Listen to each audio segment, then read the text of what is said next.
tão interessante, com tantos amigos, né, queridos, o Jean-Pierre, meu grande amigo aí de Brasília, de tanto tempo, rapaz, temos uma amizade muito forte, a gente sempre se encontra aí nos eventos ao redor do Brasil, um carinho muito grande. Tá dando para me ouvir bem? Bem. Pode Tá seguir, dando pode para ouvir falar. bem? Ouvir bem. Então, e todos os residentes também que sempre acompanham, né? Obrigado pela Nadieja, que manteve contato esses dias para a gente organizar aí o evento. A Rebeca, que eu acompanho também durante a residência dela, nós tivemos contato aí durante a residência dela em Ribeirão Preto, né? Que agora ela finalizou brilhantemente, né? O Sidney. Então, assim, vai ser uma conversa muito legal, tá? E a gente vai conversar exatamente sobre a ideia é falar dos tratamentos de infertilidade, o que fazer na paciente com endometriose, né? E eu acho que como é uma reunião para o residente, é exatamente para a gente colocar para eles essa nossa ideia, essa nossa experiência nesse sentido, para a gente procurar, né, formatar na cabeça do residente também uma conduta que ele vai seguir quando se deparar com esse tipo de paciente. E a gente tem que... Tá ok ou tá algum problema? Porque às vezes a internet aqui fica um pouquinho perfeito. instável. Tá bom, né? Pode seguir em frente, em frente. Então é uma ideia muito interessante, porque às vezes quando me perguntam, Fábio, o que é que tu indica mais para uma paciente que tem endometriose e é infértil? Tu indica normalmente mais cirurgia? Tu indica mais normalmente a reprodução assistida? O que é que tu faz? Eu digo, bom, depende, por quê? Que paciente é essa e que endometriose é essa? Porque a gente está falando, às vezes, de pacientes diferentes e de doenças diferentes, né? Hoje a gente sabe que a endometriose superficial, a endometriose mínima, leve, ela comporta diferente do endometrioma, da endometriose ovariana, que se comporta diferentemente da endometriose coloretal ou profunda, né? E muitas vezes os mecanismos fisiopatológicos que levam à infertilidade nessas três situações são diferentes, o grau de comprometimento é diferente. Então, quer dizer, depende. E a paciente também depende, que idade ela tem, quanto tempo ela está tentando engravidar, ela tem algum outro fator, não tem? Então, qual é a reserva ovariana dela? Tem tanta coisa assim que é importante da gente abordar. Eu achei muito interessante esse formato dos casos clínicos, né, que foram colocados, para a gente conversar e discutir. Eu acho que vai dar para discutir bem. Eu pedi para a Nadieja, para inicialmente, colocar só 2 trabalhos que eu acho muito interessantes, que são revisões temáticas de literatura, que devem ser bem conhecidas aí de vocês, professores, e que falam muito dessa parte de cirurgia, de endometriose, que eu acho que seria interessante a gente compartilhar, só para a gente também dar um início, né, falando dos tratamentos. É muito interessante ser com o Jean-Pierre, por quê? Porque o Jean-Pierre ele tem muita vivência dos dois lados. O Jean-Pierre ele opera muito, muito bem endometriose, todos nós sabemos disso, e ele também faz reprodução assistida, ele faz fertilização in vitro. Então, ele tem os dois lados da visão assim de uma maneira muito tranquila para trazer para a gente, né? Então, eu queria...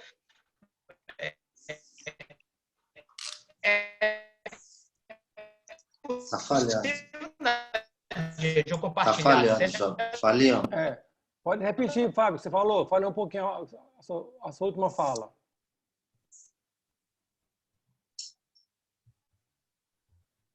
Acho que a internet do Fábio não está muito legal. Vamos tentar. Você consegue repetir, Fábio? Oi, até onde vocês ouviram? Você começou a falar do Jean-Pierre, da experiência dele com cirurgia. Então o Jean-Pierre tem essas duas visões, né? Ele opera muito bem endometriose, ele faz reprodução assistida também, então é muito interessante.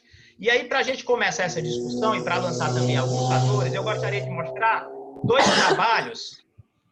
Só um momentinho, deixa eu só tentar ver se eu melhoro aqui a internet.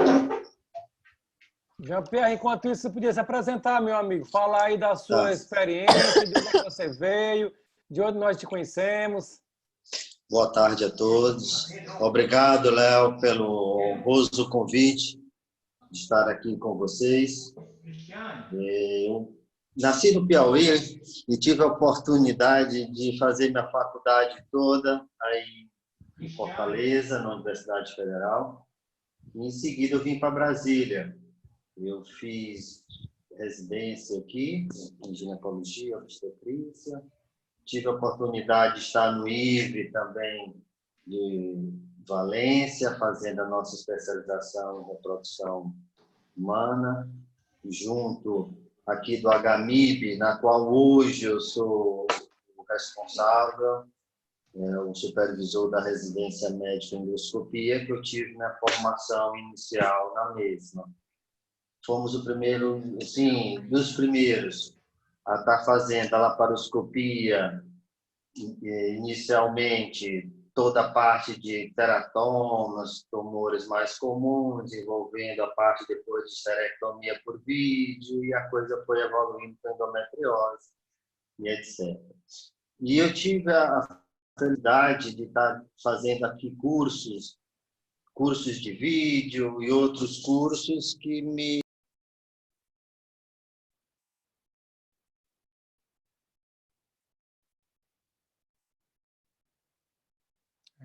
Hoje a internet não está muito satisfatória para a gente, né? O professor Leonardo, ele está sem áudio, cortou. Tem que Pois é. liberar o áudio dele. Deixa eu ver aqui novamente, peraí. Pronto. Diga aí, meu amigo, fala aí. Alô? Estou ouvindo bem, estamos ouvindo bem. Estamos ouvindo bem. Pronto. Então, eu tive a oportunidade de fazer cursos de vídeo aqui em Brasília e hoje membro da Sociedade de Endometriose, aqui como presidente do Centro-Oeste e membro da Comissão Nacional de Endoscopia Ginecológica. E nós temos um serviço privado em reprodução assistida aqui em Brasília e de endoscopia, e no serviço público nós temos o nosso hospital escola, que tem tanto residência em reprodução humana e separadamente também de endoscopia ginecológica, na qual eu sou o coordenador. Aqui as portas sempre abertas para residentes que desejam vir conhecer, desde que, lógico, um contato prévio, para que nada de alteração aconteça nesse aspecto. Mas, Léo, é um prazer imenso. Obrigado por estar vendo todos aqui de pertinho. Gostaria muito de estar sempre unindo, mas infelizmente não reunindo aqui com vocês. Fábio, Sidney, vocês são pessoas que realmente fazem parte da minha história e que assim continue durante muitos anos, né? Se Deus quiser. Espero que a gente ajude um pouco da nossa experiência aí com vocês. Fábio, você consegue falar agora? Será que o Fábio consegue falar agora, pessoal?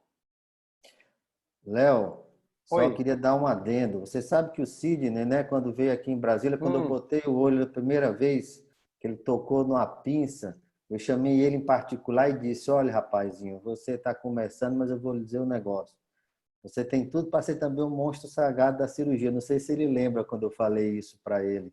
Olha e hoje aí. eu vejo você, vejo ele, vejo uma turma maravilhosa aí em Fortaleza, fazendo tanto sucesso. Só alegra meu coração, sabia? Você profetizou, Isso né, meu amigo? Maravilhoso, sabia? Você também é um cara, rapaz, abençoado por Deus. Tem uma luz bacana, gosta de ensinar e gosta de compartilhar conhecimento. Eu sempre digo que conhecimento é igual a gelo, sabe? Se você quiser reter, ele vai, derrete, sai da sua mão e vai para outro local. Então, É verdade. essa parte de compartilhar conhecimento é de fundamental importância, tá? Parabéns. Acho que o Fábio entrou aí. Já, vamos tentar passar para ele. Outro Muito obrigado, meu monstro amigo. sagrado da reprodução assistida de Fortaleza, com certeza. Vamos lá, Fábio. Pode ficar à vontade, pode falar. Pronto, desculpa a internet, às vezes eu tenho que trocar do celular para o roteador e é uma confusão. Mas, assim, só finalizando o que eu estava dizendo, né? Eu acho que no final que ficou um pouco truncado, né? É muito bom ter essa visão do Jean-Pierre, que além de fazer a parte cirúrgica, faz a parte de reprodução assistida, de fertilização in vitro, as duas muito bem, por sinal. Então, quer dizer, a gente vai ter essa visão. E, para começar, eu queria colocar rapidamente 2 trabalhos que eu acho fundamentais da gente falar, porque são trabalhos assim icônicos, é bom também que os residentes leiam esses trabalhos, se não já tiverem lido, que os professores certamente já viram, que a gente vai falar um pouco exatamente desses 2 fatores, se a endometriose, no caso da cirurgia, se aumenta a chance, se não aumenta. São 4, 5 slides só para a gente lançar a ideia e depois entrar nos casos clínicos que a Nadia tem aí para apresentar para a gente. Então, eu posso compartilhar a tela aqui, Nadia? Pode compartilhar, isso. Como é que eu faço para compartilhar? Me ensina aí. Você vai no canto inferior, aí mobiliza o seu mouse para o canto inferior da tela, aí tem um nome em verde, compartilhar a tela. Pode clicar. Beleza. Só um pouquinho. Já vi aqui. Você abre primeiro o PowerPoint do seu computador. Já está aberto. Aí eu boto share aqui, né? Isso, é compartilhar a tela, exatamente. Isso. Deu certo? Perfeito, pode ir. Então, eu acho que um trabalho muito interessante, apesar de ser um pouco antigo, esse trabalho de 2009, né, do Vercellini, que é um trabalho clássico, né, em que ele mostra exatamente uma revisão muito extensa sobre a chance de gravidez natural, né, pós-cirurgia de endometriose. Né? Então, é uma revisão bem extensa, eu acho que vale a pena, porque ele vê todos aqueles casos, paciente com endometriose superficial, com endometriose mínima, endometriose leve, operou, qual é a chance dela engravidar depois? Ah, paciente tem endometrioma, não é endometriose leve nem mínima. Operou, qual a chance de engravidar depois? A paciente tem uma endometriose profunda, operou, qual a chance de engravidar depois? Então, isso traz um dado interessante para a gente sobre essas possibilidades. O achado principal do trabalho, basicamente o resumo do trabalho, foi que ele viu que, independente do tipo, aqui a gente está vendo uma curva em que ele mostra a chance de gravidez cumulativa pelo tempo pós-cirurgia, né? Então, se a gente vir aqui, se a gente considerar um tempo de 12 meses, em torno de 25% a 30% das pacientes engravidaram. Aqui existem 4 curvas, por quê? Porque são os 4 tipos que ele bota, endometriose leve, mínima, moderada e severa, segundo a classificação dele. Não me lembro agora se ele levou em conta uma classificação específica ou foram esses, mas esses são os graus de gravidade da endometriose. Mas, independente disso, as curvas se comportam muito facilmente, muito parecido. E depois de 18 a 24 meses, quer dizer, 1 ano e meio a 2 anos, as pacientes tiveram em torno de 40% a 50% de chance de estarem grávidas, tá? Então, esse é um trabalho clássico, mas é um trabalho muito interessante, porque ele acompanhou um grande número de pacientes, fez uma revisão extensa, e que mostra que a paciente operada de endometriose, seja de endometriose leve, ou severa, ou moderada, ou endometrioma, ela tem uma chance que a gente consideraria razoável de gravidez a médio e longo prazo. Porque se você considerar 50% de gravidez em 18 meses, é uma chance boa. Porém, percentual sempre depende de quem está olhando, né? Para a paciente, às vezes, isso aí é muito pouco. Tá? Mas se ela estava há 2, 3 anos tentando, sem conseguir, ela fez uma cirurgia em 1 ano e meio, ela teve 50% de chance, então a gente tem que considerar que isso pode ser interessante. Tá? Então, esse é um trabalho, depois tem aí a referência, mas se alguém mais quiser, depois eu passo a referência completa para vocês lerem com calma. Tá? E nesse mesmo trabalho também, ele viu depois, comparando a cirurgia conservadora, naquelas pacientes que depois da cirurgia fizeram ou não algum tipo de tratamento clínico. Fosse algum bloqueio anticoncepcional, com análise de NRH, tá? Então são aquelas que operaram e não foram liberadas diretamente para engravidar. Fizeram algum tipo de tratamento clínico. Teve alguma diferença? Não, nenhuma diferença, tá? Então não foi significativo. Ou seja, não adianta você fazer nenhum tipo de tratamento clínico para a paciente pós-cirurgia de endometriose se o objetivo dela é engravidar. Não estamos falando aqui de risco de recorrência, nada disso, que depois aí o Leonardo pode comentar alguma coisa nesse sentido. Mas chance de engravidar não muda nada se você fizer tratamento clínico pós-cirurgia de endometriose, tá? Com uma tendênciazinha até a uma chance melhor de gravidez se você não fizer nada de medicação pós-operatória. Então, não faz sentido, né? Tratar clinicamente, ok? Muito bem. E o outro trabalho também, para a gente ser mais rápido, é sobre tratamento de endometriomas, também é uma revisão sistemática, essa é mais recente, agora de 2017, da Acta Obstétrica e Ginecológica Escandinava, do grupo do Lausen, e que ele fez também uma revisão de vários trabalhos, uma revisão sistemática extensa, sobre tratamento cirúrgico do endometrioma, tá? Mas isso para paciente que quer fazer FIV. Então, já aquela situação que a paciente tem endometrioma, vai ser submetida a uma fertilização in vitro, e vale a pena ela fazer a cirurgia ou não, que é outra coisa também que é muito, né, controversa, né? E o que ele encontrou, basicamente, foi que a chance de gravidez clínica não mudou na paciente que fez cirurgia ou na que não fez, ou seja, a paciente tinha endometriose, tinha o endometrioma variando, fez a cirurgia, depois fez a FIV, e o outro grupo, não fez cirurgia, fez direto a FIV. Chance de gravidez exatamente igual das duas, tá? Não mudou.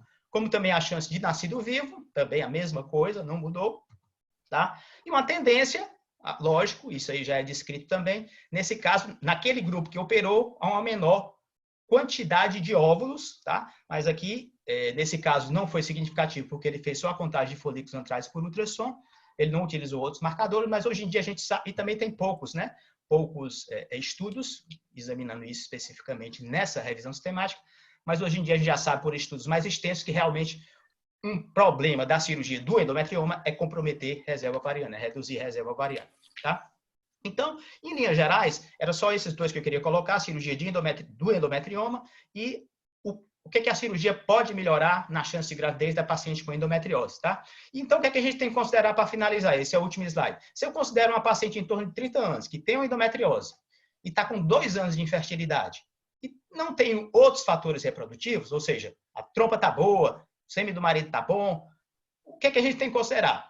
A chance de gravidez dela em 12 meses, se a gente for falar, se uma paciente não tem endometriose, ela tem 30 anos, a chance mensal dela é 20% de gravidez. A gente considera que anualmente ela vai ter 80% de chance de estar grávida. É uma paciente fértil, com 30 anos, ok? Se uma paciente operou a endometriose, levando em conta aqueles dados que a gente viu do Vesseline de 2009, ela vai ter uma chance anual em torno de 40% e 50% em 18 meses. Foi o que a gente viu, né, naquela revisão sistemática ali do Vesseline. E se ela faz uma FIV, ela vai ter 50% a 60% em um ciclo. Hoje em dia, uma fertilização in vitro com embriões de boa qualidade, ele dá 50% a 60% de chance de gravidez numa paciente de 30 anos. Você transferir num blastocisto de excelente qualidade, testado ou não geneticamente, porque nessa faixa de idade é indiferente. Então, quer dizer, o que a gente tem que ter muito cuidado, às vezes, até para não induzir a paciente, é que a chance de gravidez de fertilização in vitro é muito boa nessas pacientes, se a gente for considerar como uma chance por ciclo. Tá? Mas, se ela tiver tempo e paciência para esperar, ela tem uma boa chance de gravidez em 18 meses. Tá? Isso aqui a gente tem que tomar cuidado, às vezes, até para não induzir a paciente, né? Porque, às vezes, ela pensa, doutor, por que eu vou esperar 18 meses se eu posso ter uma gravidez em um ciclo, a mesma chance ou até mais de gravidez, né? Então, são todos esses fatores que têm que ser conversados, todas essas situações. Eu acho que nos casos clínicos aí que vão ser colocados, a gente vai continuar a discutir todos esses fatores e enriquecer mais aí o debate, tá? Pode voltar aí, pode descompartilhar aí a tela. Excelente colocação, Fábio. Você colocou lenha na fogueira, né? Na verdade, para a gente começar os casos, eu queria só que o Jean-Pierre fizesse uma pequena discussão sobre a impressão dele, porque a perspectiva que se mostra dentro do que o Fábio falou é que a gente não tem ainda uma certeza se você faz FIV direto, se você necessariamente precisa operar. E um elemento que eu acho que é fundamental é idade e reserva ovariana. O que é que você acha, Jean-Pierre? Eu concordo que idade e reserva ovariana realmente são fatores importantes, mas não só essa situação.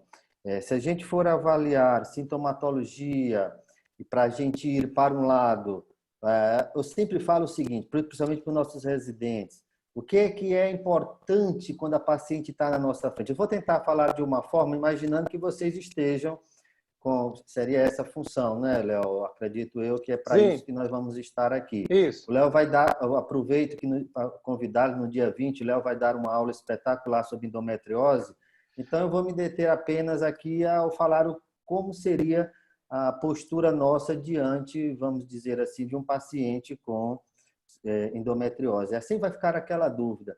Essa paciente veio pela sintomatologia ou veio para gestar? Porque são coisas que a gente tem que estar pensando. E essa paciente que veio para gestar, que é a nossa situação, que é o nosso caso, que quer engravidar, é uma paciente ou para as duas coisas, né, Jean? Ou as duas coisas. Ou veio para as duas coisas. Está com dor e quer engravidar. Ela quer engravidar, ela tem sintomatologia, ela não tem sintomatologia. Durante os casos clínicos, eu acredito que nós vamos ter muita coisa bacana para discutir, o Léo, que se eu começar aqui a falar, eu não sei se pode ou não. Vamos em frente, pode falar. Está tranquilo, está tudo sob controle. Está tudo sob controle. Não é que eu quero sempre falar isso. O Fábio falou com muita maestria em relação ao endometrioma e infertilidade. Uma coisa importante que a gente tem que tomar muito cuidado com essas pacientes, mesmo as jovens, vamos ou não vamos congelar óvulos numa paciente com endometrioma de ovário bilateral? A paciente que tem endometrioma bilateral é o único fator preditivo de perda de reserva ovariana. Isso é fato dentro da endometriose. Essa paciente tem uma endometriose grave, mas a parte de ovário ela está tranquila em relação a não ter endometrioma. É uma outra situação que a gente pode ou não pensar em cirurgia ou trabalhar. Essa paciente tem condições ou não tem condições, porque não adianta o Fábio chegar aqui com a paciente, de repente ele faz uma ecografia e não tem acesso, porque tem um endometrioma na frente dos folículos lá, então ele não pode fazer uma captação, e com isso exige a gente fazer, Léo, uma cirurgia prévia. Então são situações, Fábio, né, que a gente vai aos pouquinhos discutindo no decorrer dos nossos casos clínicos, mas que realmente endometriose em relação à mulher que quer gestar, a gente vai para o lado da fertilização ou vai para o lado da cirurgia, aí cada caso, meu amigo, é um caso. Não dá para a gente fazer aqui receita de bolo, porque é complexo. Então vamos lá tentar começar o primeiro caso. Que vai para a fertilização in vitro e tem situações que a gente vai para a cirurgia. Isso. Meninas, quem vai apresentar o primeiro caso? A Nath? Sou eu, professor. Vamos lá, pois se apresente. Compartilhando. Boa noite, pessoal, né? Agora já anoiteceu. Eu sou Nadia Égida. Eu sou R4 de cirurgia ginecológica na maternidade escola, assim já estou em Fortaleza. E a gente preparou uns casos clínicos para poder discutir. A ideia é que seja essa paciente chegando no consultório, ela é paciente real, para poder a gente discutir bem com ela na nossa frente. Vamos para o primeiro caso. É uma moça de 30 anos que nunca engravidou. Ela veio encaminhada por infertilidade há um ano. Há um ano esse casal tenta engravidar, tem ciclos regulares, tem já uma queixa de dor pélvica, dismenorreia, ou dismenorreia intensa, que ela precisa procurar emergência, fazia até uso de anticoncepcional, mas suspendeu para poder engravidar, que foi esse período que ela foi diagnosticada. Ela procurou o ginecologista geral, que já solicitou um ultrassom mapeamento, que é um ultrassom transvaginal com preparo intestinal, e avaliou, o ultrassom viu sinais de processo aterencial pélvico difuso extenso, quiciófares. Para quem não sabe, é um termo utilizado pela radiologia quando há processo aterencial nos ovários, que eles ficam grudados no posterior do útero, fazendo como se fosse literalmente se beijando. E uma lesão intestinal a 10 centímetros do ortonal, medindo 3 centímetros, que acometia 20% da parede. Então, o que ela tem até agora, que a gente vê no mapeamento alterado, trouxe também uma histerosalpingografia normal e exames laboratoriais na investigação inicial do ginecologista geral, que pediu FSH 6, CSH 3 e prolactina 8. O parceiro dela também investigou, que a gente tem que lembrar de investigar o parceiro, e não encontrou nenhum achado alterado. Então, passando para os especialistas de reprodução humana, ela chegou no seu consultório. O que é que a gente pode fazer para ajudá-la a engravidar? Eu queria pedir a permissão dos senhores para quebrar a sequência e colocar a ordem das senhoras primeiro. Doutora Rebeca, você poderia falar um pouquinho sobre a sua impressão desse caso e, obviamente, trazer um pouco da experiência que vocês têm em Ribeirão Preto, um serviço que é bem conhecido nacionalmente. Como é que você abordaria um caso desse, Rebeca? Por favor, se apresente também, né? Tá bom. Para quem não me conhece, meu nome é Rebeca, me formei na Universidade Federal do Ceará em 2015, fiz minha residência na MEAC de ginecologia e obstetrícia, com muito orgulho, e acabei no comecinho do ano minha residência em reprodução humana aqui na USP de Ribeirão Preto, onde eu resido atualmente. Querendo voltar. Então, o perfil de pacientes lá do HC, ele é muito amplo, né? E as pacientes de endometriose, elas sempre estão nesse pacote da infertilidade. Essas pacientes que elas têm sintomas muito importantes, da forma que o doutor Jean-Pierre falou, a gente tem que saber o que ela quer naquele momento.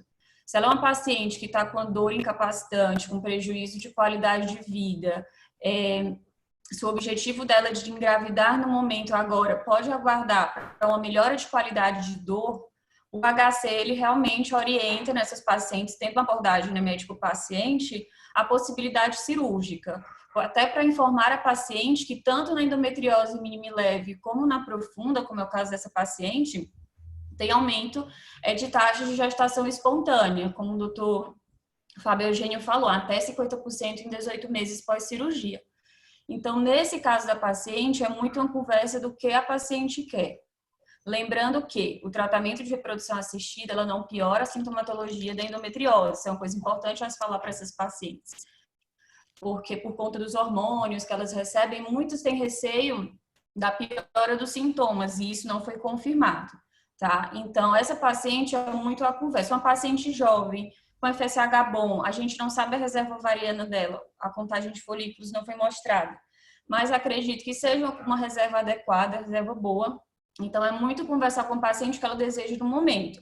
Se é um paciente que tem uma sintomatologia importante, jovem, com reserva adequada, e que os ovários, nesse momento, não se encontram com endometriomas, ou seja, o que a cirurgia poderia afetar na parte da lise, de aderências, que a gente sabe que até pode diminuir um pouquinho o fluxo de sangue para esses ovários e reduzir um pouco até a questão de circulação mesmo, mas que não tem o endometrioma em si, a gente poderia oferecer para essa paciente a cirurgia como melhora de qualidade de vida, orientar ela esse período dos 12, 18 meses para engravidar. E lembrando que a gente, dentro da conduta expectante, além de esperar, trabalhos um pouco mais antigos mostraram que a inseminação intrauterina, na pós-cirurgia dessas pacientes, dentro dos primeiros 6 meses, a taxa de sucesso, a taxa de nascidos vivos se equiparam a pacientes com esterilidade sem causa aparente. Então, seria uma outra sugestão para essa paciente, mas seria no caso de endometrioses mais leves. Como a endometriose mais profunda, no caso, eu aguardaria a cirurgia, orientaria ela, poderia orientar uma conduta expectante, mas dependendo muito da queixa da paciente no momento, né? Doutor Fábio Eugênio, você é especialista em fertilidade e deve receber essa paciente com certa frequência, né? Sim, Você sim. É uma paciente... indicaria uma fertilização e encamaria para o cirurgião? Não, realmente assim, é uma paciente muito típica, né? Eu concordo com a Rebeca. Como é uma paciente jovem, ela está tentando engravidar há relativamente pouco tempo, há 1 ano, né? Eu acho que ela pode se beneficiar da cirurgia, primeiro porque ela tem uma sintomatologia intensa, como já foi descrito, então ela vai se beneficiar da cirurgia, até para ela tentar engravidar de uma maneira mais tranquila, porque a mulher sentindo muita dor pélvica, a gente sabe que compromete muito também a vida sexual dela, isso aí pode até diminuir a taxa de gravidez cumulativa. Então, se ela está livre da doença, ela não está sentindo dor, certamente ela vai ter uma melhor qualidade também de relações sexuais, isso pode ajudar. E você vai ter uma melhor chance de gravidez, como a gente viu naqueles trabalhos também que foram colocados. O que a gente tem que definir aí, basicamente, a Rebeca até colocou, não foi colocado nem o antimileriano, nem a contagem de folículos antrais, são os 2 melhores marcadores para a reserva ovariana, tem só o FSH aí, mas que ele tem uma sensibilidade muito baixa. Tá? Mas se essa paciente tivesse realmente uma reserva baixa, um antimileriano um pouquinho baixo, ou uma contagem de folículos antrais baixa, o que a gente poderia pensar na possibilidade, se ela for abordada, isso talvez ficasse mais patente se ela tivesse endometrioma, e parece não ter, né? Pelo ultrassom ela não parece ter tumor endometrioma, apesar dela ter skin sinope, né? Mas ela não tem endometrioma, pelo que eu pude ver aí pelo laudo, né? Mas se ela tivesse, talvez a gente pensar, mesmo dando um tempo para ela engravidar depois, né? Pensar numa possibilidade de um congelamento, que depois até um pouquinho antes o Jean falou, né? Essa possibilidade, e aí depois também ele vai comentar, essas pacientes jovens, assim, que a gente ainda vai esperar um tempo para elas engravidarem, a gente está tendo uma tendência a indicar um congelamento de óvulos previamente à cirurgia, mas isso especificamente para endometrioma. Pelo que entendi, ela não tem, né? Então, eu concordo com a Rebeca, ela pode ser operada e a gente pode esperar aí, não sei se 18 meses, mas pelo menos 12 meses para ela engravidar, ou gravidez natural. Cortou o áudio. Cortou o áudio. Jean-Pierre, você tem as duas posições. Você é cirurgião e você é especialista em fertilidade. Então, uma paciente desse chega para você no consultório, você tem armas para agir nos 2 lados. Como é que você faria? Exato, Léo. Esse é um caso extremamente interessante. Nós temos uma mulher jovem. Vi que nós não temos aqui a pesquisa da reserva no primeiro momento, mas é o ideal a gente ter a contagem de folículos antrais e a dosagem de hormônio antimileriano faria realmente seria importante para a nossa situação, mas a gente tem que pensar o seguinte, principalmente para os seus residentes de endoscopia ginecológica. Nós temos aqui sinais de processo aderencial pélvico difuso extenso, Kinzig over, com lesão intestinal. Todo mundo também que faz a parte de reprodução humana o Fábio, Eugênio, como todos que estão aí presentes, que lidam com essa área, a própria Rebeca, o que acontece? A gente vai sempre se preocupar no toque também, que é extremamente importante para a gente ter essa noção exata do que está acontecendo, interposição de alças intestinais em fundo de saco posterior para fazer uma possível captação. Porque quando a gente fala, seja no endometrioma ou seja numa captação normal, eu tenho essa coisa comigo, eu já venho falando isso também há muito tempo, Léo, que a infecção que acontece é por transfixação de agulha de Verres, ou de agulha de Verres não, de agulha de punção. Desculpa, estou pensando aqui na laparoscopia, da agulha de punção. Vocês estão me ouvindo bem, né? Da agulha de punção, transfixando o intestino, indo num lugar maravilhoso, que tem tudo para desenvolver uma infecção que seria os nossos folículos, né, Fábio? E aí sim você ter um abscesso ovariano. Mas nesse caso em especial, a indicação precisa realmente é de cirurgia. Sabendo que a cirurgia nesses casos tem que ser com profissionais realmente que entendam bem de anatomia, que entendam bem de fisiologia e que entendem bem de fisiopatologia. Porque uma abordagem dessa paciente de uma forma errada, de que você não faça com que ela tenha uma oportunidade, já que ela tem 30 anos de idade, ter uma histerosalpingografia, que aparentemente normal, mas não quer dizer que a qualidade dessa trompa não esteja com processos aderenciais importantes próximos dela, você pode ter uma permeabilidade, mas uma funcionabilidade inexistente. Então, a gente tem que tomar muito cuidado com isso. Cirurgiões como você, Léo, tem que estar próximo de quem faz cirurgia, como o Cine, como vocês todos, de quem faz a parte de reprodução humana, porque é para dar uma assistência maravilhosa para essas pacientes. E essa daqui, em especial, apesar de não ter, mas eu acredito que é a sua residente e no final esteja considerando uma reserva ovariana normal, que se isso for, eu partiria realmente para a cirurgia, tá bom? Com todos os cuidados em termos de vascularização ovariana, como bem a Rebeca comentou anteriormente. É o único caso que a gente tem bom aí para a gente pensar numa cirurgia logo de cara, viu, Léo? Graças a Deus você começou assim para ajudar quem faz a cirurgia, né? Vocês que lidam com a Nádia, a reserva ovariana dela é normal, não é isso? Isso. Eu quis tirar do início porque ela veio de ginecologista geral, né? E aí eu quis deixar essa para reprodução assistida mesmo. Mas ela fez. E o toque, Nádia? E o toque? Como é que foi o toque dessa paciente? Foi o que você sentiu na hora que você fez o toque? Eu sempre falo que mais importante do que qualquer coisa, uma boa anamnese e um excelente exame físico. Você sabe que na pesquisa da endometriose, você comparar, seja ressonância, ecografia com preparo e o toque, você vai ter aí, nessa endometriose pélvica importante, aí uma proximidade aí de praticamente 80% de semelhança, né? Dos três ao mesmo tempo. Essa internet ela está querendo passar a perna na gente, mas a gente é mais Vocês ouviram o que eu falei? Não. Ouvimos. Ao toque, ela tinha útero pouco móvel, sendo fundo de saco livre. Deu o toque. E o exame, Nádia? O antimileriano e a contagem de folículos antrais normais. Cida, meu amigo, essa paciente ela faz parte do seu dia a dia, não é verdade? Quando você vai abordar uma paciente dessa, você se preocupa especificamente com o quê? Ela chegou para você o Fábio Eugênio, o Jean-Pierre te encaminhou. Olha, essa paciente quer engravidar, mas eu acho que antes de engravidar ela tem que operar, mas cuidado que ela tem uma reserva ovariana boa. E aí, meu amigo? Você como cirurgião especialista, quais são os cuidados mais importantes que vai ter? Léo, eu acho que a gente podia discutir esse caso a toda a aula, viu? Porque ele é um caso muito emblemático, é o nosso dia a dia. Primeiro que eu acho que a gente tem que individualizar as condutas. Então, essa paciente é uma paciente que, pelo que me parece, é uma paciente jovem, com infertilidade há apenas 1 ano. Pelo que eu estou entendendo, ela não tinha dor até quando ela tentou engravidar. É isso?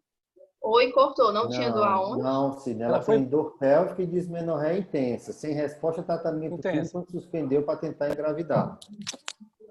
Tá, então ela já tinha pensou em cirurgia. Se ela fosse assintomática, né, com esse toque aí que a Nádia já comentou, ela a tinha Eugênia ia dor... pensar diferente. Okay, isso, ela tinha dor, não usava anticoncepcional, não deu, suspendeu para tentar engravidar logo. Bom, essa paciente ela se beneficia da cirurgia, porque a cirurgia aumenta a taxa de gravidez em 45% a 50%, melhora da dor com satisfação em torno de 70% a 80%. Mas deve ser colocado para ela, óbvio que essa paciente tende muito mais à cirurgia, mas precisa ser colocado para ela quais são os riscos. Paciente com lesão intestinal de 3 centímetros, ela está no limite para uma ressecção nodular ou uma ressecção segmentar, com taxa de complicação em torno de 8%, complicações leves e complicações graves de 1,5 a 2. Então tem que ser jogado para ela também os riscos que ela vai ter se ela submeter à cirurgia ou se ela for para fertilização. Se essa paciente for para como ela não tem lesão ovariana, não tem endometrioma, a gente vai fazer uma cirurgia que consiga poupar ao máximo esses ovários dela, manipular o mínimo possível e ressecar todas as lesões. Como tem uma reserva boa, eu deixaria ela tentar engravidar até 1 ano. Pós-cirurgia. Muito bem. Então, essa paciente não vai dar muito trabalho para os especialistas em fertilidade, não. Vai dar trabalho para a gente, né, Sidney? Muito grande. Mas, Léo, essa paciente... Vamos lá, meninas. É a paciente que a gente tem mais sucesso. Uma cirurgia bem feita, sem complicação, a gente tem um resultado rápido de gravidez. Isso. É importante que é um caso grave, né, Sidney, mas que a gente trabalha com muito otimismo, né? E a gente tem que passar isso para os residentes e para a paciente, né? Paciente jovem é uma maravilha. Muito bem. A idade, doença... Vamos lá, agora o próximo caso, doutora Lilian. Ou é a Nádia ainda? Desculpa.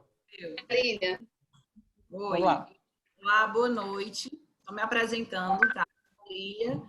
Eu também terminei a residência de GO na maternidade escola e também estou atual R4 junto com a Nádia de endoscopia ginecológica, certo?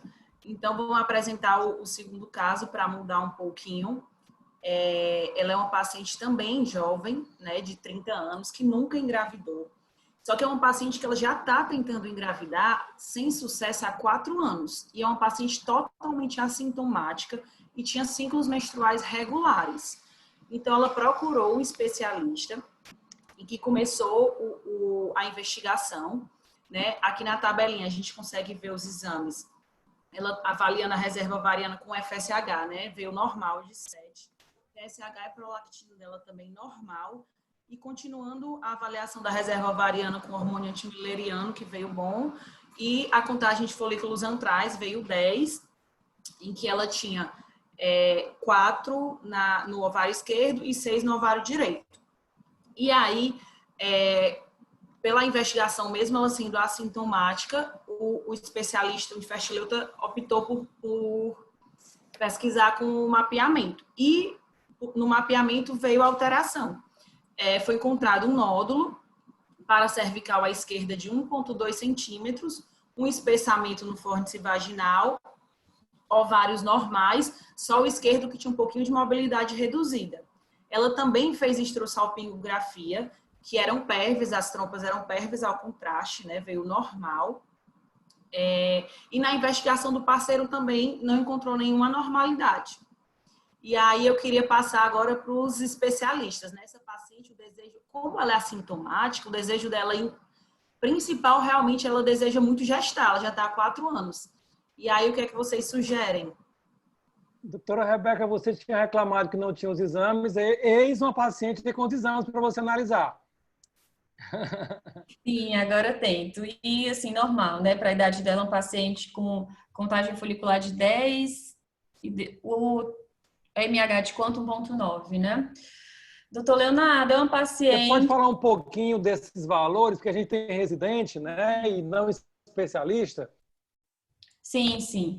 A contagem de folículo antral é um exame que ele é um bom preditor da reserva ovariana e a gente orienta que se faça a contagem desses folículos na fase folicular precoce, né? Dentro dos primeiros 5 dias de preferência do ciclo menstrual da mulher.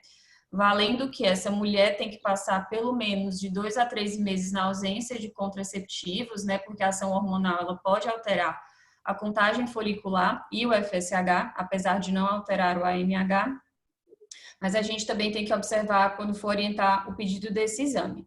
Então, a contagem de folículos, eles têm valores, né, que a gente considera de bom prognóstico, de pacientes normo-respostas e más respostas, né?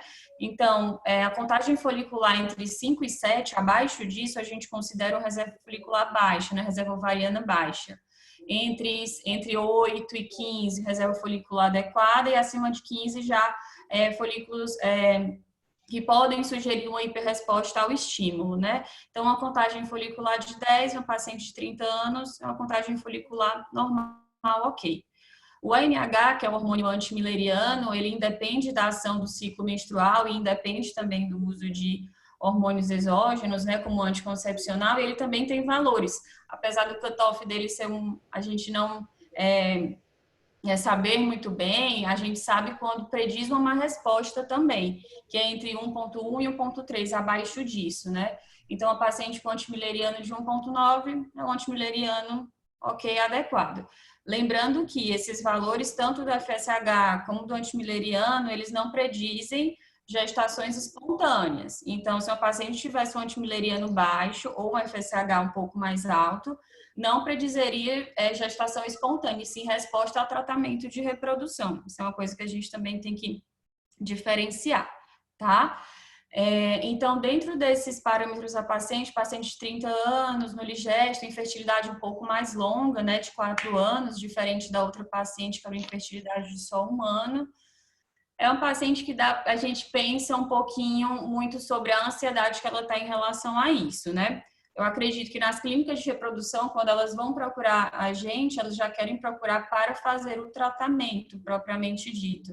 Então, uma infertilidade de tanto tempo, pode ser que a gente indicaria uma tecnologia de reprodução assistida. E isso, né, independe de ser FIV ou IUI. Uma IUI caberia nesse caso, apesar de ser menos efetiva. Mas aí também existe o caso, não sei se nesse caso os outros cirurgiões iriam concordar em operar uma paciente assintomática para melhorar resultados. Eu acho que isso, nesse caso, não condiz muito bem. Se fosse para mim uma paciente nesse caso, eu partiria logo para a fertilização. Não sei se os outros colegas vão concordar também. Muito bem. E aí, doutor Fábio Eugênio, o que é que você acha? No seu caso, você concordaria? Indicaria cirurgia? Não, realmente essa paciente, o que eu vejo aí de característica dela? Primeiro, ela tem bem mais tempo de infertilidade. É uma paciente que já está há 4 anos na luta aí para engravidar, né? Os dados de reserva ovariana dela, eles são bons, como a Rebeca colocou, mas não são excelentes. Para uma paciente de 30 anos, a gente normalmente espera um pouquinho mais, né? Um antimileriano acima de 2, uma contagem de folículos também acima de 10. Então, acho que ela tem uma reserva um pouquinho menor do que o esperado para a faixa de idade dela, apesar de que não é uma reserva ruim, tá? E esse é o tipo de paciente que, por ser assintomático, é muito mais difícil você tentar, entre aspas, convencer de que ela vai ter alguma vantagem na cirurgia. Até porque, por tudo aquilo que a gente falou, se a cirurgia for com o objetivo de melhorar a fertilidade, ela vai ter que esperar 1 ano e meio para ter uma chance cumulativa razoável de gravidez para uma paciente que já está há 4 anos esperando e que não está tendo sintomas importantes relativos à dor para que a gente possa indicar uma cirurgia ou efetivar uma cirurgia que tem os seus riscos, como o Sidney muito bem colocou aí no caso do nódulo, né, intestinal, e mesmo nos casos que não tem a nódulo, a gente sabe que existem os riscos cirúrgicos associados, então é uma paciente que é muito mais difícil você ter parâmetros para indicar. Então, eu acho que para essa paciente, pelo tempo que ela está tentando já, por ela ser assintomática, eu acho que a cirurgia nesse momento não vai ajudar.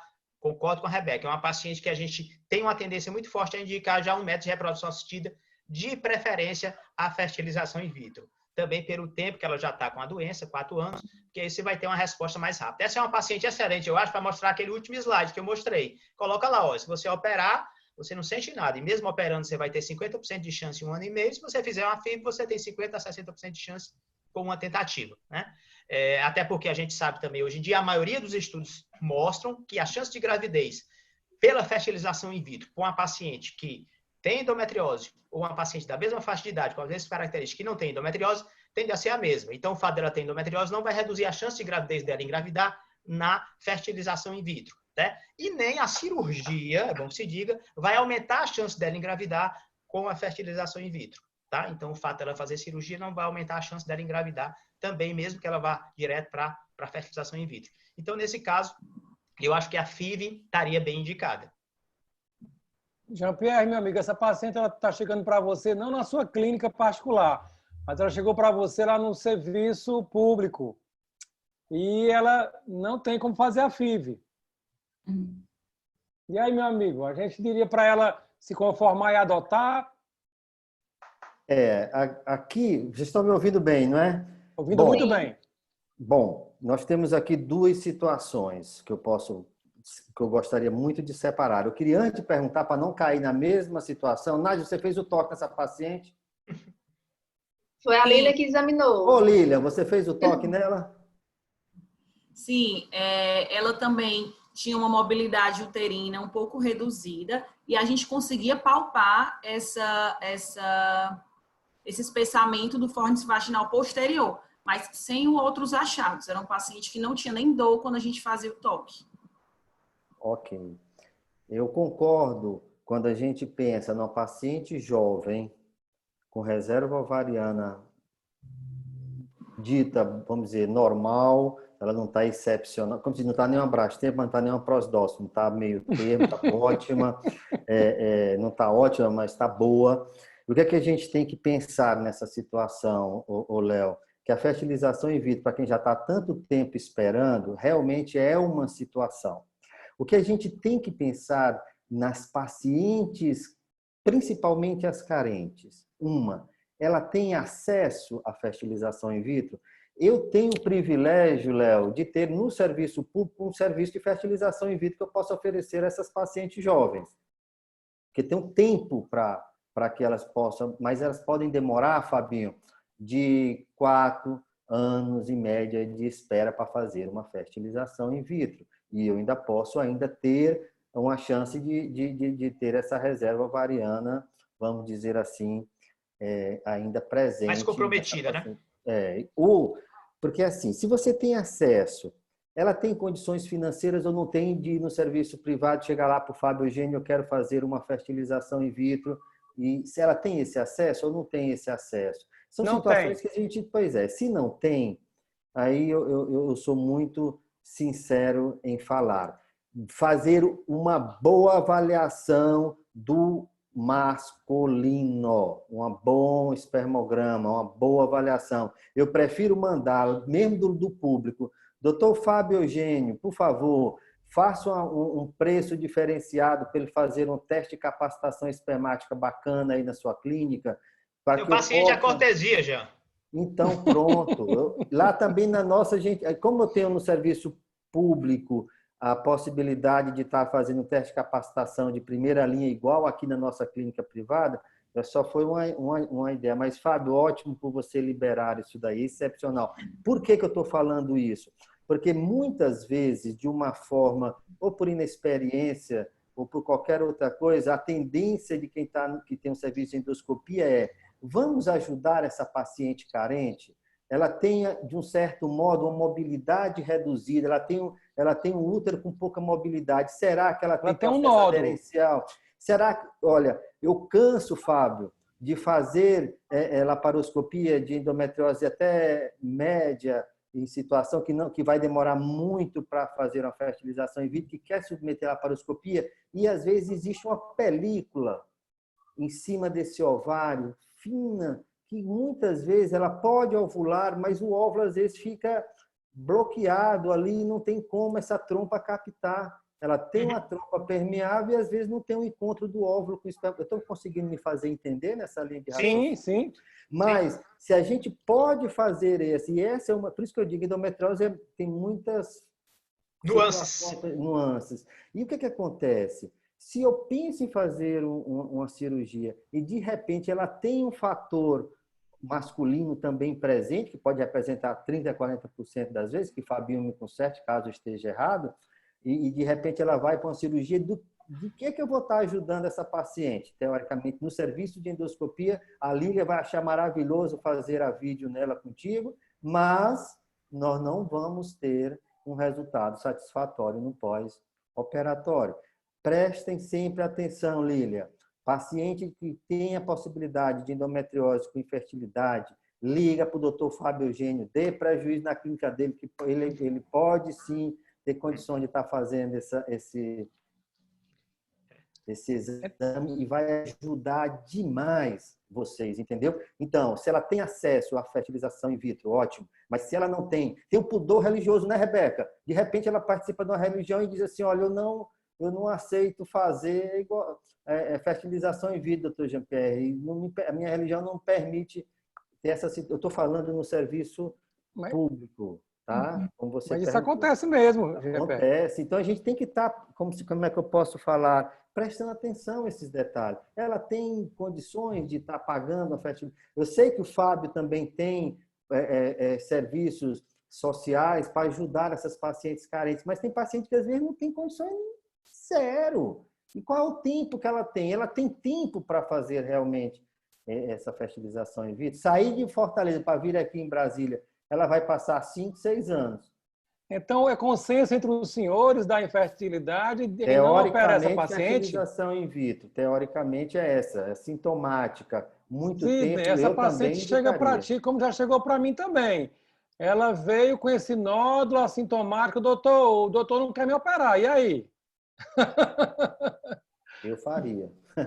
Você faria, Jean? E aí? Eu faria. Paciente carente que não tem acesso à fertilização in vitro aí, rapaz, se tiver com fator masculino legal e tiver essa diminuição, eu vou deixar agora para o meu amigo. Mas é isso aí que eu quero cutucar meus residentes, com certeza, o Lucas e a Patrícia que estão aí presentes, eles iam brigar comigo se eu não colocasse essa paciente. E eu pensaria, eu tenho que ajudar, eu não posso deixar passar. Não sei se a Rebeca e o Fábio concordam. Interessante. Léo. Oi. Interessante esse fator que o Jean chamou aí, porque assim, uma paciente com 4 anos de subfertilidade, e a gente está considerando esse nódulozinho, mas será que a causa da infertilidade dela é esse nódulozinho de endometriose, de possível endometriose? Ninguém sabe com certeza, né? Foi um achado aí no ultrassom, mas não se tem certeza. Então, será que é a causa? Então, o Jean colocou bem, investiga bem aí esses outros fatores. A esterossalpingografia não é um exame excelente, tem uma sensibilidade boa, aliás, tem uma especificidade boa, mas a sensibilidade baixa. O espermograma não é todo local que faz espermograma bem, deixa passar, às vezes, muita coisa. Fragmentação de DNA não é feita em espermograma normal, pode estar alterado e pode estar sendo a causa da infertilidade. Então, também, o Jean falou muito bem, é diferente do paciente que está só 1 ano tentando, o paciente já está 4 anos tentando, é assintomático. Então, será que a endometriose tem tanto papel mesmo nessa infertilidade dela? Até para você definir, já que se ela não tem condições nenhuma de fazer nenhum tratamento de reprodução que envolva algum custo, será que vale a pena operar? Porque também pode não valer a pena operar, né? Se essa não for a causa, se esse nódulo, essa possível endometriose não for a causa da infertilidade dela, você pode estar se submetendo a uma cirurgia desnecessariamente. Então, achei excelente essa abordagem do Jean de aprofundar a investigação dos outros fatores antes até de definir aí o que fazer com essa paciente. Professor Leonardo, o senhor está sem áudio. Leonardo, tu está sem áudio. É porque a minha senhora chegou do trabalho aqui, eu tive que fazer algumas recomendações. Se essa paciente chega para mim e chega para você com ultrassom vindo de um gineco geral, doutor, ela tem um nódulo, ela tem uma lesão, eu examinei, tem um nódulo, ela está assintomática. E aí? Tom.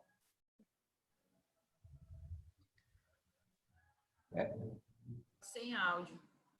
Ativou. Estava sem áudio, sim. Repete, estava sem áudio. Primeiramente, eu queria parabenizar a Rebeca pelas colocações, sempre muito bem posicionada. Esse é outro caso muito bom que chega no nosso consultório, no nosso dia a dia. Essa paciente, classicamente, é uma paciente do médico da reprodução, paciente infértil assintomática. Se você avaliar todos os fatores e acreditar neles, o AMH, a contagem folículo antral, e fazer uma boa investigação do parceiro, e ela tendo tudo isso normal e trompa normal, e não podendo se submeter, ou por questões religiosas, ou porque não tem condição financeira. E se ela puder fazer uma cirurgia, eu operaria essa paciente sem nenhum problema e acompanharia tentando engravidar de 6 meses a 1 ano. Fábio Eugênio também foi muito feliz na sua colocação. Você tem que discutir com ela. Você faz uma fertilização, taxa de gravidez de 50%, 60%, você opera, você tem aí uma taxa de gravidez de 45%, 50% em 1 ano, 1 ano e meio. Outra coisa, para finalizar, que eu sei que a gente tem um tempo curto, é avaliar bem se essa paciente não tem dor. Porque normalmente as pacientes com endometriose, elas dizem que não tem.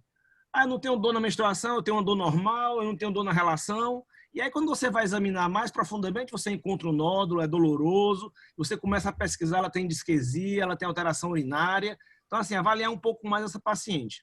Mas, finalizando, é uma paciente da reprodução. Se a paciente não puder fazer nenhuma técnica, eu operaria e daria uma chance para ela.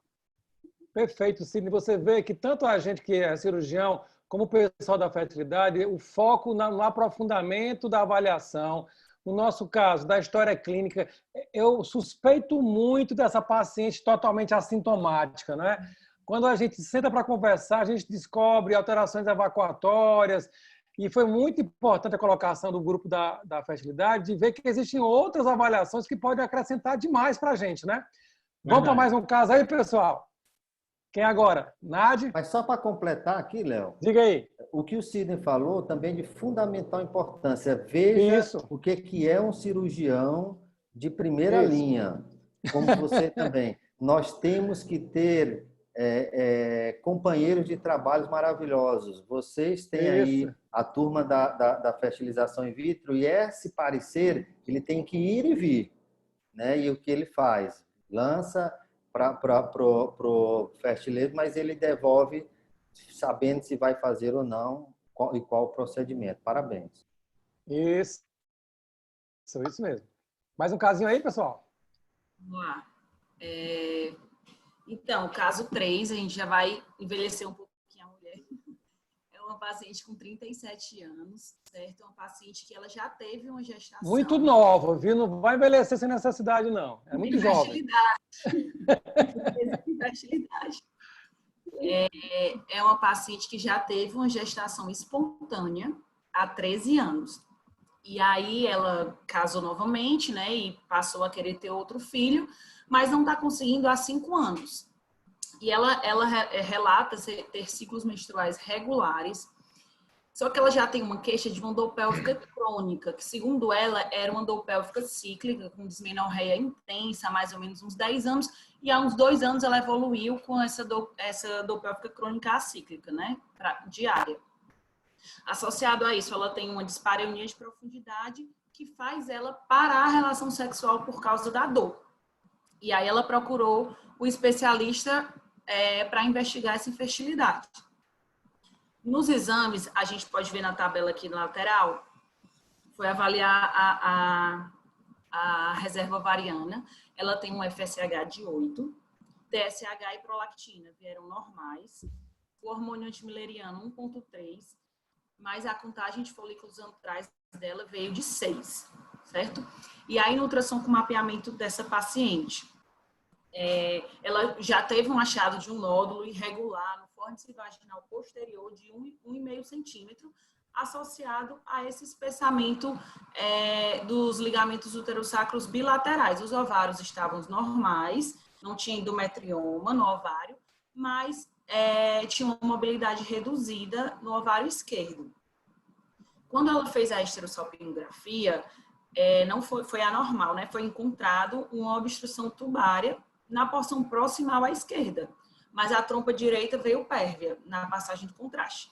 Quando foi investigado o parceiro, foi investigado numa clínica de reprodução e veio um espermograma totalmente normal.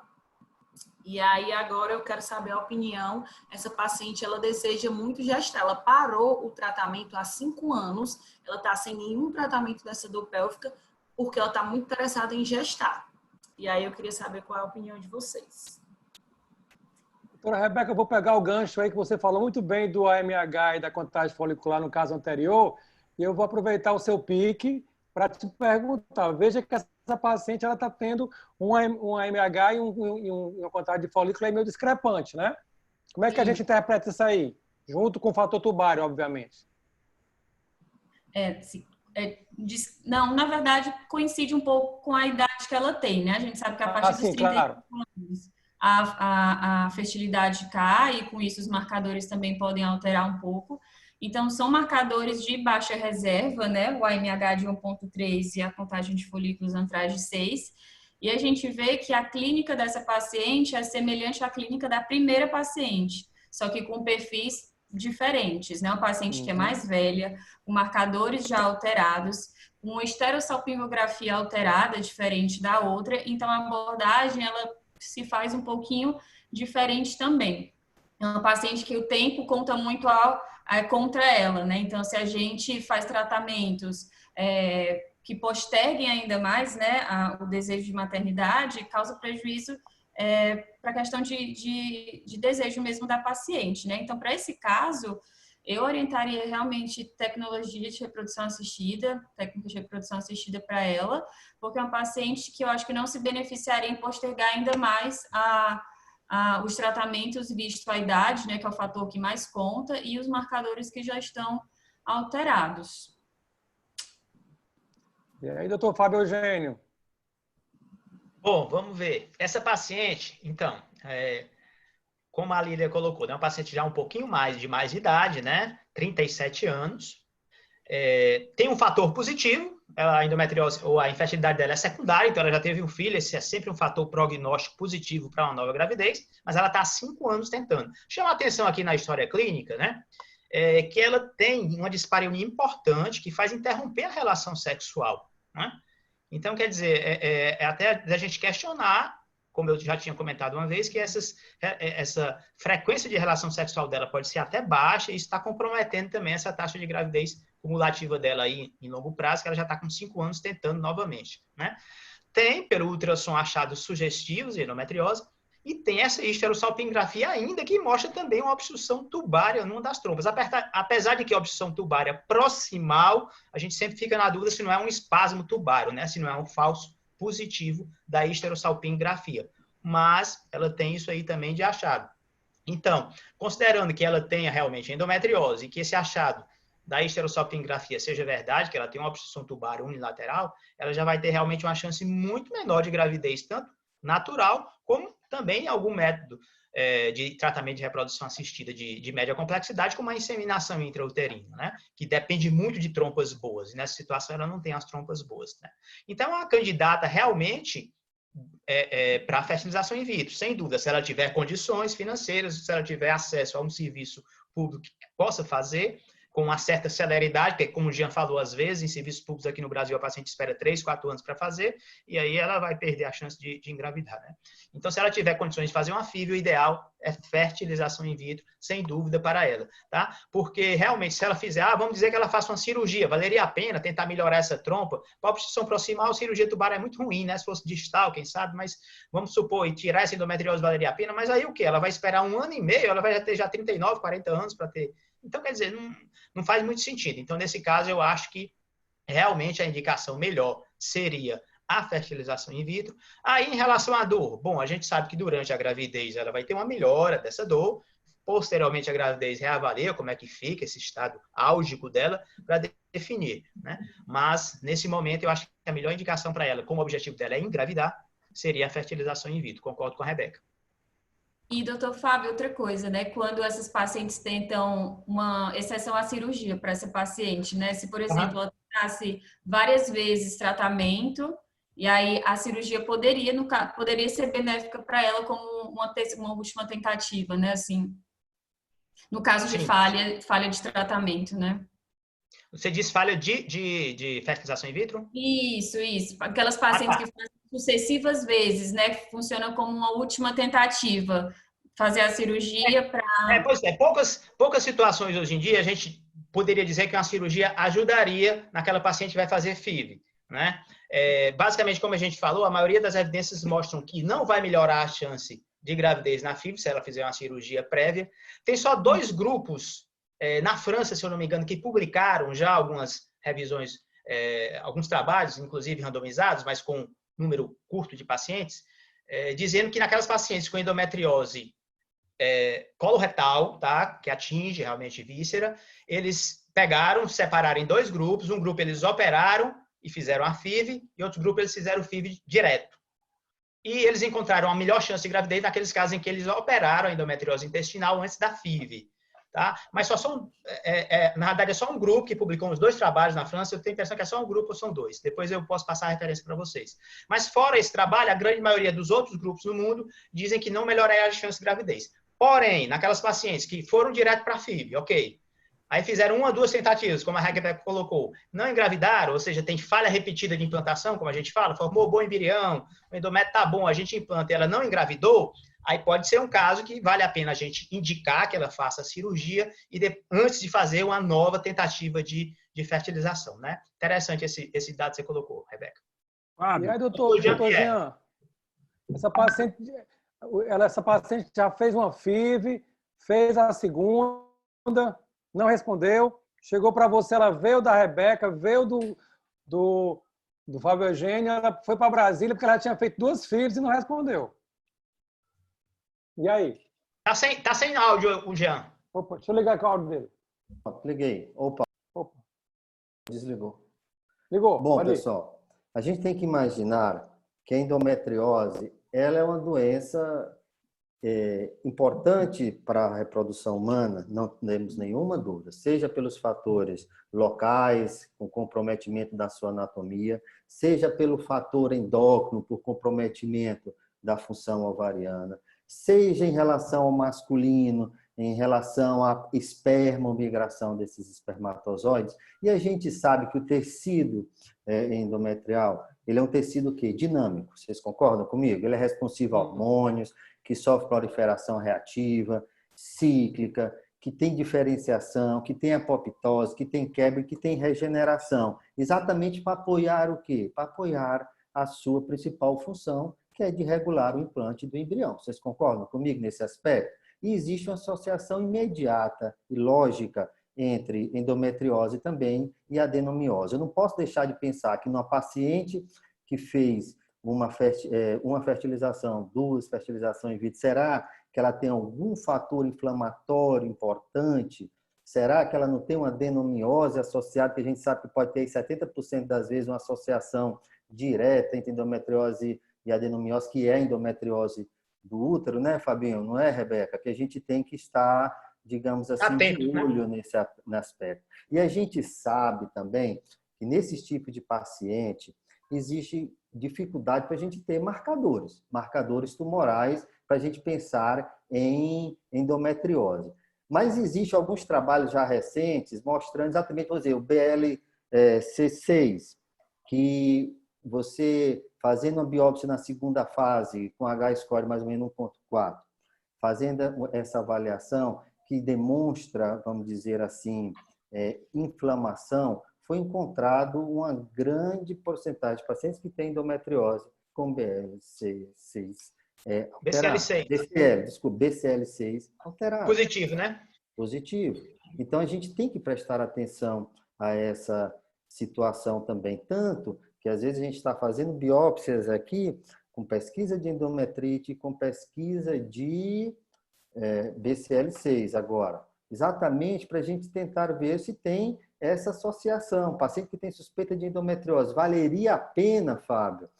Tem um trabalho bem interessante mostrando exatamente isso. Pacientes que tinham BCL6 positiva, que deu positivo, que fizeram análogo do GNRH antes de uma fertilização in vitro, ou que fizeram cirurgia antes da fertilização in vitro e que não fizeram nada, tiveram uma diferença estatística muito importante. Semelhantes, quem fez análogo do GNRH e quem fez a cirurgia, com aquelas pacientes que não fizeram nada. Teve diferença importante estatística em relação a isso, como se fosse, por exemplo, a adenomiose influenciando diretamente nesses resultados, que a gente tem que estar de olho, a gente tem que estar observando. Para quem faz endoscopia ginecológica, tem que também estar esperto para esse lado, porque vai ajudar demais a Rebeca e vai ajudar demais o Fábio Eugênio. Sempre a gente vai pensar, é um marcador 100%? Não, mas você pode, como se diz, associar. É uma associação de fatores. Você tem endometriose, você tem Afe Maria, BCL6. BCL6 alterado, entendeu? Com sintomatologias em uma paciente de infertilidade, a gente tem que pensar em reação inflamatória. Essa reação inflamatória é por endometrite? É por uma adenomiose? São coisas que a gente pode estar mudando o rumo da história também, não é, Fabinho? Não tem como a gente não pensar. Sem dúvida. Não tem. É uma paciente que fundamental. teve uma gravidez, a gente não pode esquecer que ela teve uma gravidez espontânea anteriormente. Isso. E Isso é importante. Comentou, e eu tenho, Leonardo, eu tenho uma paciente que essa é clássica, eu boto até nas minhas aulas, que ela se submeteu a uma cirurgia. A pelve dela era toda bonita, rapaz.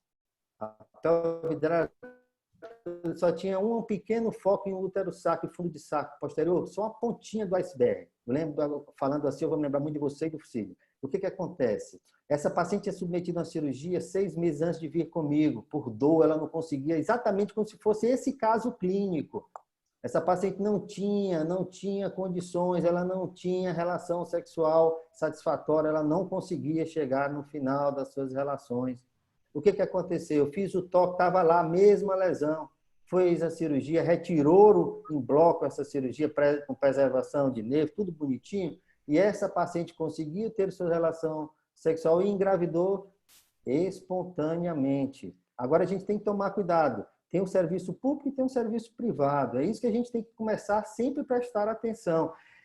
Porque às vezes quando a gente fala parece ser muito simples, mas é extremo. Não é, Rebeca? Não é, Fábio? Não é, Cid, Leonardo? É complexo. Endometriose, é como se diz, é por isso que a gente fala que ele envolve várias especialidades. Você pode ir para a cirurgia, como você pode ir para a endocrinologia, para a reprodução humana, enfim, é extremamente complexo. E é nisso que eu bato nessa tecla. Eu faria essa FIV, se possível, se não...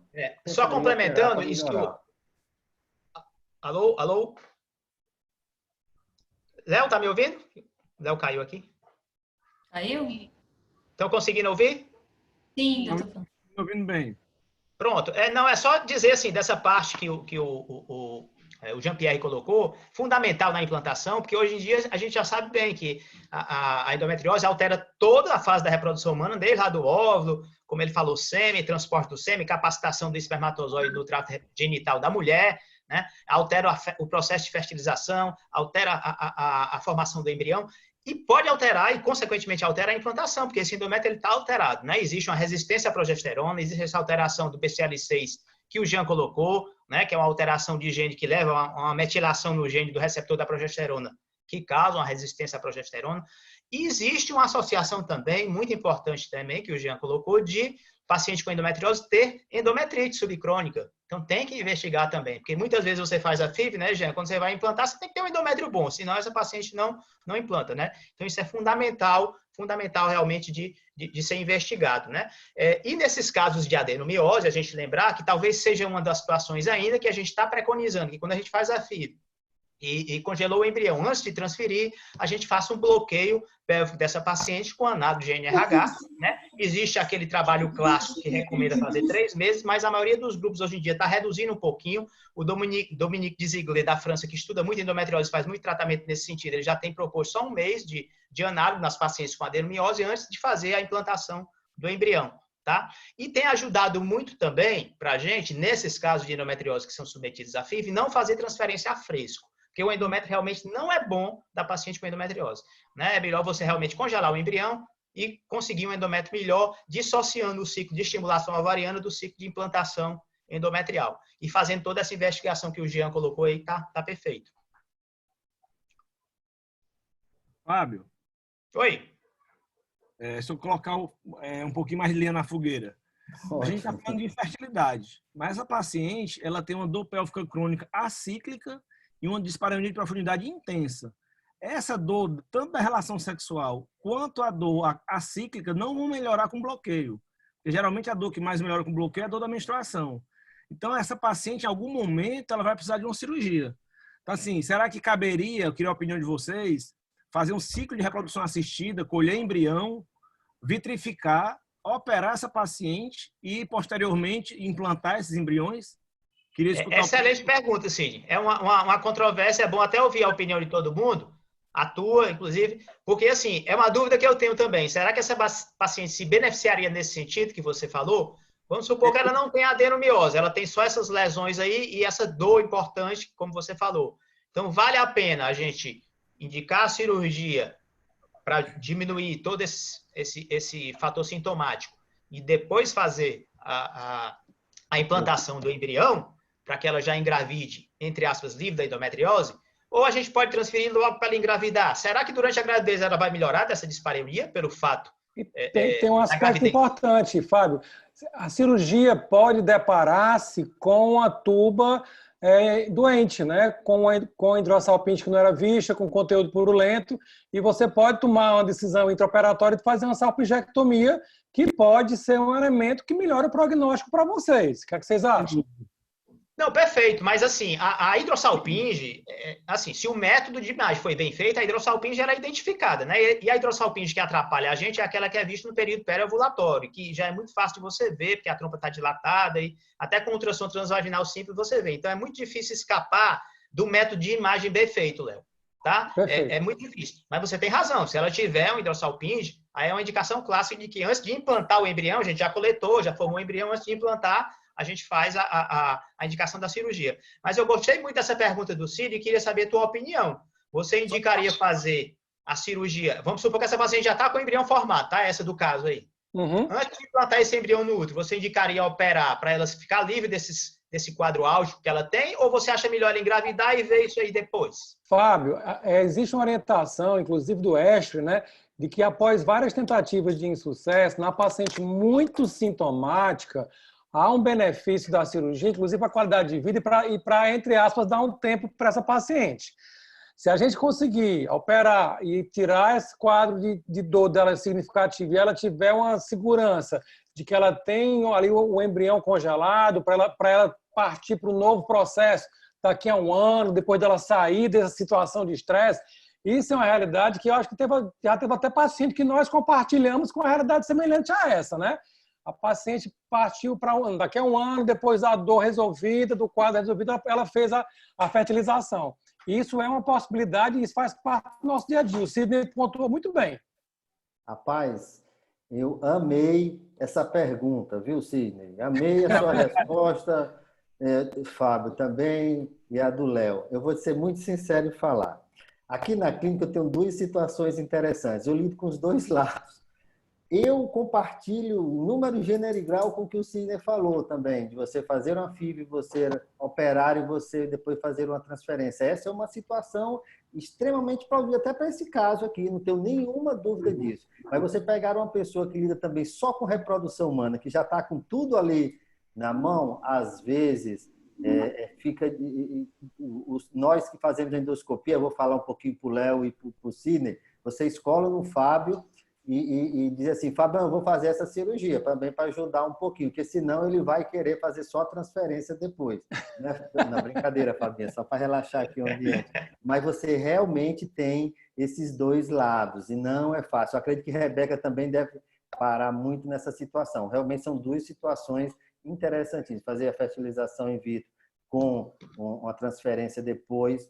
Talvez aí, Fábio, valeria a pena o paciente que já fez vários ciclos de fertilização in vitro fazer uma boa avaliação para endometrite e para BCLC, para ver se tem positividade para a gente tentar bloquear ou fazer algum tratamento específico para fazer uma transferência bem feita, ou ir para uma cirurgia, tentar minimizar todas as liberações de citocinas e tudo mais, para ver se a gente consegue ter também um endométrio padrão para receber esses embriões, né? São coisas interessantes.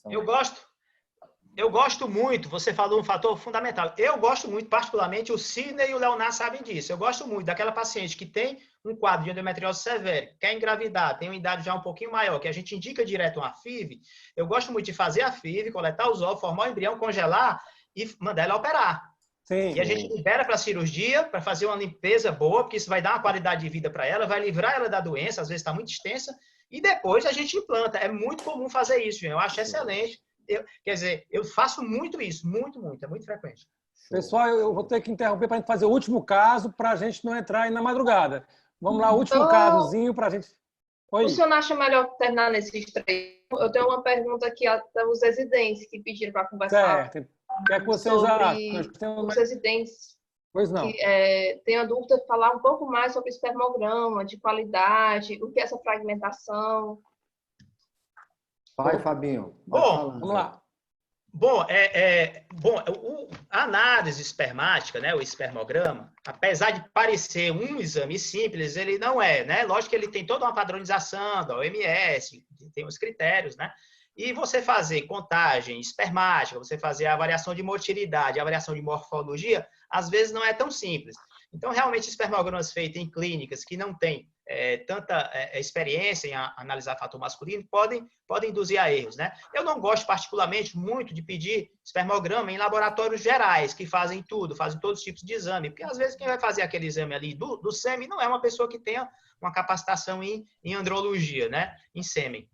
E mesmo que os parâmetros macroscópicos do sêmen, principalmente concentração, motilidade e morfologia estejam normais, tá? Existe uma grande crescente de evidência científica dizendo que o aumento da fragmentação do DNA do espermatozoide, ele pode levar a uma menor chance de gravidez, um maior risco de aborto, uma menor chance de gravidez também nos tratamentos, quer dizer, uma menor chance de gravidez tanto natural como nos tratamentos de reprodução assistida, seja inseminação ou FIV, como também um maior risco de aborto, falhas de implantação, aborto de repetição.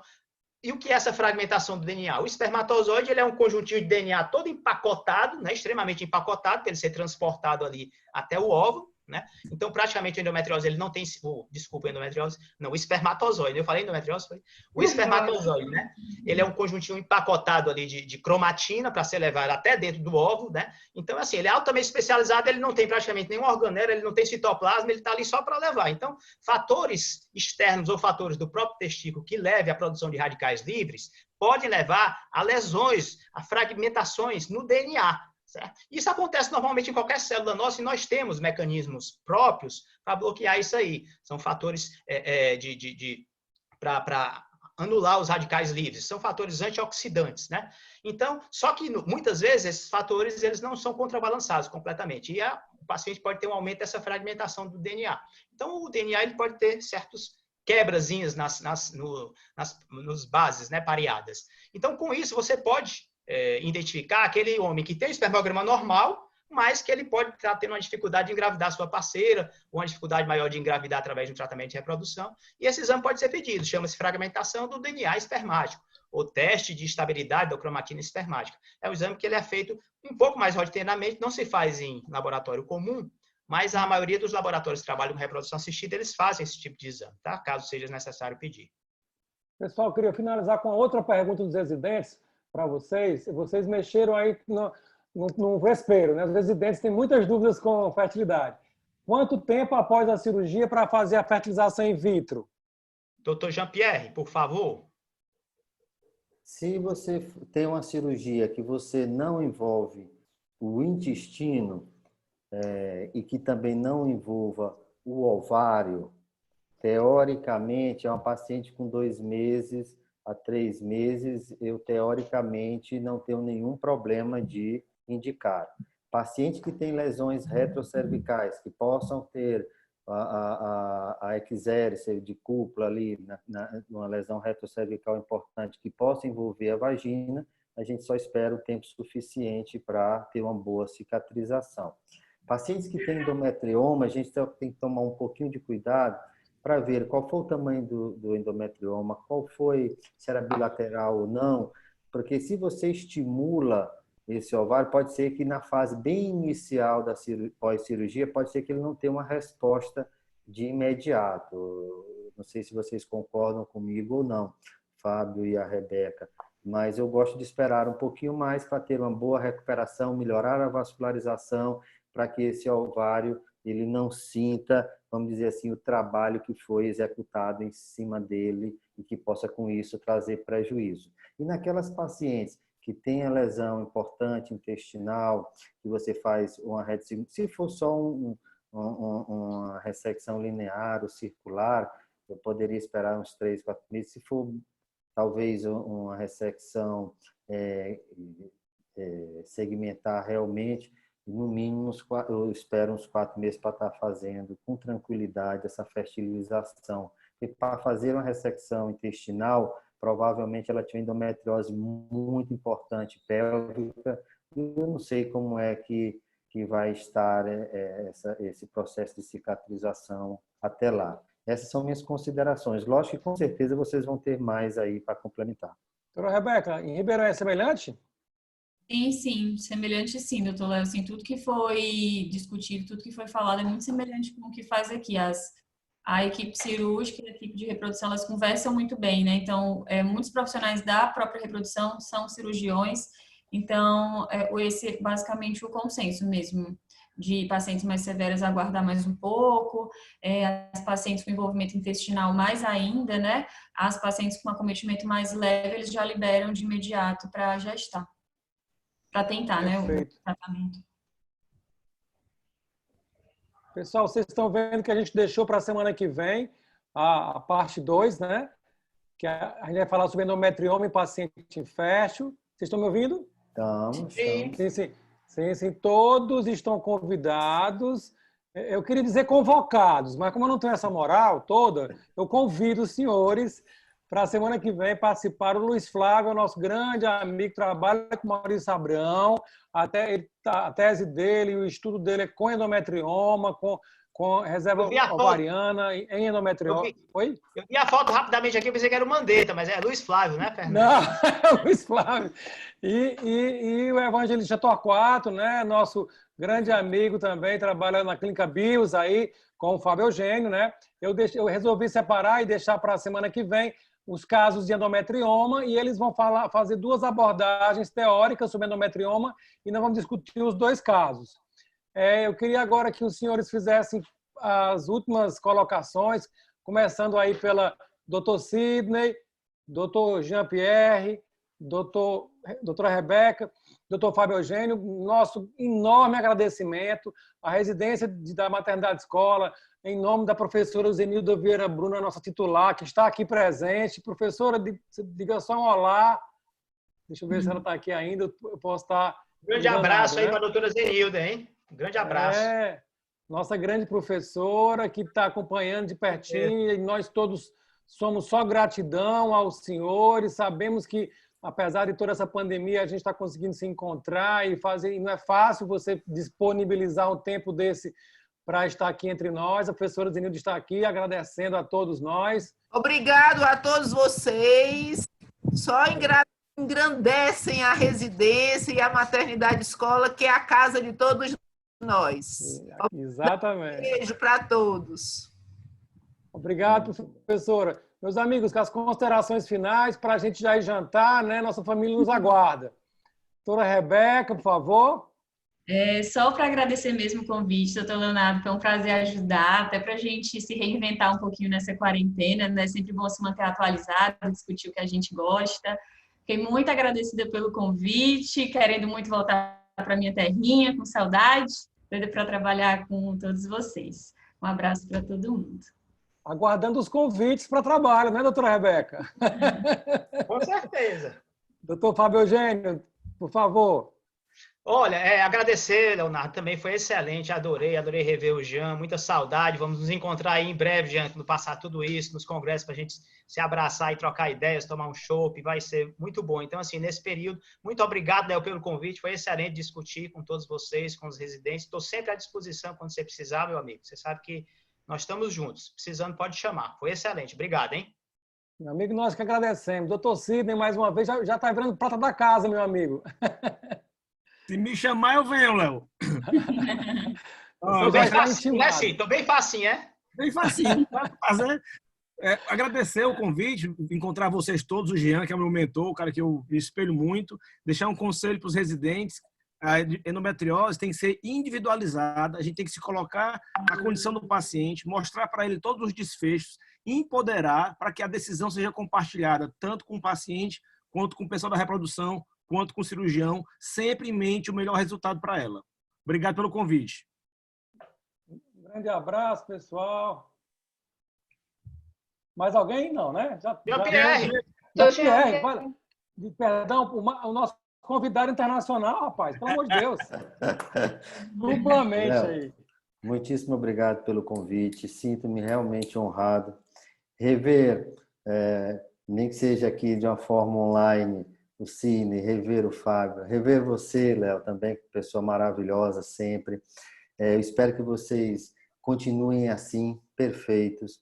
Eu quero agradecer ao meu serviço, tanto o público, na pessoa da doutora Rosali, que é a nossa chefe maior, tanto da reprodução como da vídeo, e eu, como na coordenação, fazemos uma dupla maravilhosa no sentido de sempre engrandecer esse serviço e que tem essa residência maravilhosa. No serviço privado, eu tenho meu querido amigo e companheiro de guerra, que é o Vinícius, um excelente estudioso. Manda um abraço para o Vinícius. Com certeza, Fabinho, com certeza. Então, olha, eu fiquei extremamente feliz. Vocês da endoscopia ginecológica saibam de uma coisa. Vocês têm profissionais aí que não deixam a desejarem absolutamente nada. Vocês têm que pegar um canudinho, colocar na jugular de cada um deles e sugar tudo que vocês puderem, porque todos eles têm uma capacidade maravilhosa. Realmente, aproveitem muito.